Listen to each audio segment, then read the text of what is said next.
मैं सभी का स्वागत है और अब बात करते हैं यूरोपीय आयोग की अध्यक्षा उर्सुला वान डेर लेन की, जो आज से 2 दिन की भारत यात्रा पर आ रही हैं।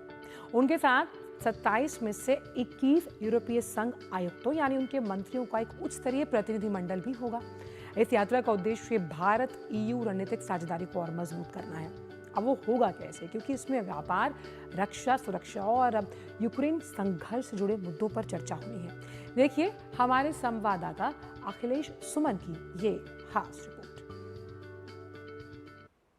इस यात्रा के दौरान प्रधानमंत्री नरेंद्र मोदी और EU अध्यक्ष उर्सुला वॉन डेर लेन के बीच 28 फरवरी को दिल्ली में महत्वपूर्ण मुद्दों पर व्यापक चर्चा होगी। इसमें मुक्त व्यापार समझौता, FTA, रक्षा और सुरक्षा सहयोग, FTA को लेकर बाजार पहुंच और शुल्क पर बातचीत केंद्र में रह सकती है। लेकिन इसके अलावा भारत EU रणनीति साझेदारी को रक्षा, प्रौद्योगिकी और ऊर्जा सहयोग जैसे नए क्षेत्र तक विस्तारित करने पर भी जोर दिया जाएगा। दोनों पक्ष डिजिटल टेक्नोलॉजी, कृत्रिम बुद्धिमत्ता, AI और हरित ऊर्जा के क्षेत्र में सहयोग की संभावनाओं का भी पता लगाएंगे। इसमें नवीनीकरणीय ऊर्जा और ग्रीन हाइड्रोजन जैसे विषय शामिल होंगे। यह वार्ता भारत को 2047 तक एक विकसित राष्ट्र बनाने के लक्ष्य को प्राप्त करने में भी सहायक हो सकती है। व्यापार और निवेश और तकनीकी सहयोग, टेक्नोलॉजिकल कोऑपरेशन, ये 2-3 और पूरा जियोपॉलिटिकल जो मुद्दे हैं उनके ऊपर तो बात करनी होगी, क्योंकि दोनों यूरोप और EU आप कहें, यूरोप कहें और भारत, दोनों डेमोक्रेसीज़ हैं, दोनों प्लूरलिस्टिक सोसाइटीज़ हैं। हमारे इंटरेस्ट बहुत हद तक पूरे विश्व में मिलते हैं, तो हम कैसे एक दूसरे के साथ सहयोग अपना बढ़ा सकते हैं, उसी पर हमको अपना ज़्यादा जोर देना होगा।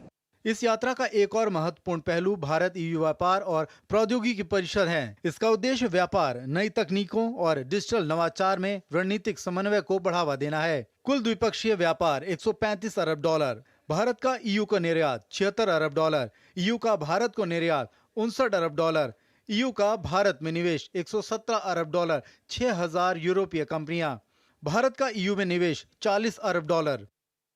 India free trade agreement that has been looming on, dragging on actually for more than a decade now, and so far they couldn't agree on the terms, and I think now the situation is there that that this agreement should be finalized in the interests of both countries. यह पहली बार है जब इतनी बड़ी संख्या में EU आयुक्त तो भारत में आधिकारिक बैठक कर रहे हैं। इससे भारत EU संबंधों का बढ़ता रणनीतिक महत्व स्पष्ट होता है। इस चर्चा का एक और महत्वपूर्ण विषय रूस यूक्रेन युद्ध होगा।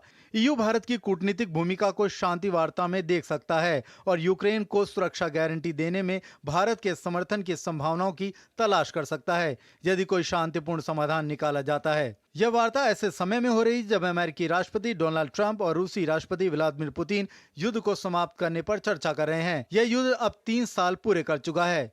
यूरोपीय संघ इस संघर्ष में एक महत्वपूर्ण भूमिका निभाना चाहता है। वह भारत को एक संभावित सहयोगी के रूप में देखता है, क्योंकि भारत ने अब तक वैश्विक संघर्षों में एक संतुलित रुख बनाए रखा है। जब से डोनाल्ड ट्रंप अमेरिका के राष्ट्रपति बने हैं, तब से पूरी दुनिया की राजनीति थोड़ी असहज हुई है, और ऐसे में सभी देश अपने अपने पुराने संबंधों को मजबूत करने पर लगे हुए हैं, ताकि दुनिया में संतुलन बना रहे और आपसी हित भी प्रभावित न हो। भारत और EU के रिश्ते बहुत ही पुराने हैं और इसे मजबूत करने की दिशा में यह यात्रा हो रही है। DD न्यूज़ के लिए दिल्ली से मैं अखिलेश सुमन।